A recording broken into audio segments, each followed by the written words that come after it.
Mm-hmm. I'm here to counter their claim that their proposed policy will decrease dependency on fossil fuels and reduce pollution. The first point I'd like to make is that wind energy is extremely insignificant when compared to fossil fuels. In the United States, over the past year, fossil fuel energy production has increased by over 19 million megawatt hours, while over the same period, wind energy has only increased by 2 million megawatt hours.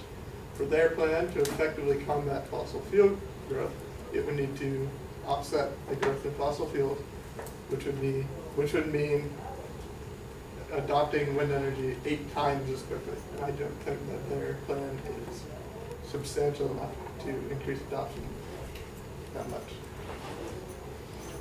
Moving on to inherency, I think they provide inadequate evidence to suggest that their claim that the government incentives enough are alone to fix the problem. They seem to be working on the assumption that cost is the only issue holding back wind energy within the United States. I propose that this is not, in fact, the main barrier to wind energy. A study by the U.S. Department of Energy calculated that the average levelized cost of wind energy was $86.6 per megawatt hour, while the average cost of conventional coal was higher at $100.01 per megawatt hour.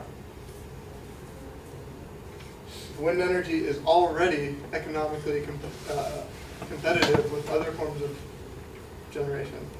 That tells me that there must be other significant barriers to adoption. They have failed to bring up any of these areas. There are political issues as well as issues with the technology itself. It can be unreliable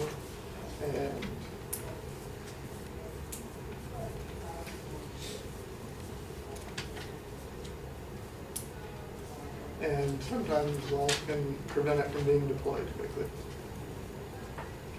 As far as their solvency claim, the evidence given for the efficacy of the proposed solution is again in the form of an example. They cite the increase in solar programs in Germany and Denmark, but their proposed plan does not include any of the incentives that they stated were so successful in Denmark. I also don't think that their example of Denmark is particularly applicable within the United States. Denmark has a massive advantage in this field compared to the United States. A study found that average wind speeds in the U.S. are below 7 meters per second, while in Denmark, the country Denmark has a very large offshore wind sources. Wind speeds in the range of 8.5 to 9 meters per second at 50 meters per pipe. The majority of wind energy in Denmark is installed offshore, and the U.S. clearly has a large disadvantage in this respect as well.